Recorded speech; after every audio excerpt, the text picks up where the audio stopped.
Участники первенства республики по ММА оспаривают путевку в 2 октагонах. Каждый из файтеров нацелен на победу. На одном из рингов разгорелся бой между Мухаммадом Евлоевым из красного угла и его оппонентом. По ходу поединка видно, что силы у обоих участников равны, но Евлоев более успешнее реализует свои атаки. Бой продлился все 3 раунда. В итоге Мухаммад одерживает победу.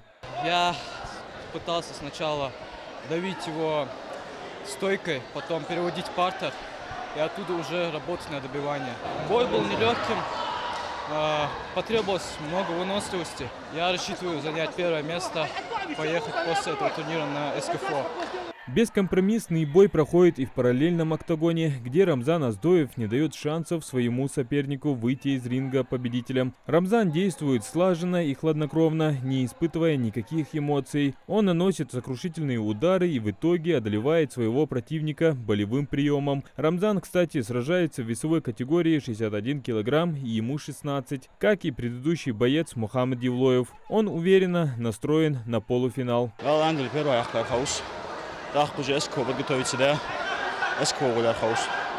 За соревнованиями следят профессиональные судьи всероссийского уровня, которые нацелены отобрать самых лучших для представления Ингушетии на первенство по ММА в СКФО. Их задача – выявить талантливых спортсменов, которые смогут достойно представить регион на более высоком уровне. Я ежегодно приезжаю сюда, вот на сегодняшний день уже 250 участников. Это говорит о том, что уровень бойцов растет, и состав бойцов, и опытные более стали. Нас пригласили с Нальчика, все судьи у нас с Нальчика, судьи независимые, для того, чтобы определить лучших из лучших, отобрать на первенстве чемпионата СКФО. Для отобравшихся участников впереди ждут интенсивные тренировки, где каждому будут представлены индивидуальные занятия. Тренеры планируют работать над улучшением навыков каждого спортсмена, чтобы как можно больше ингушских атлетов смогли проявить себя на первенстве СКФО, а затем и на всероссийском уровне. Действительно, ребята с каждым годом набирают, подтягиваются. У нас есть уже участники прошлогодних чемпионатов и первенства России, СКФО.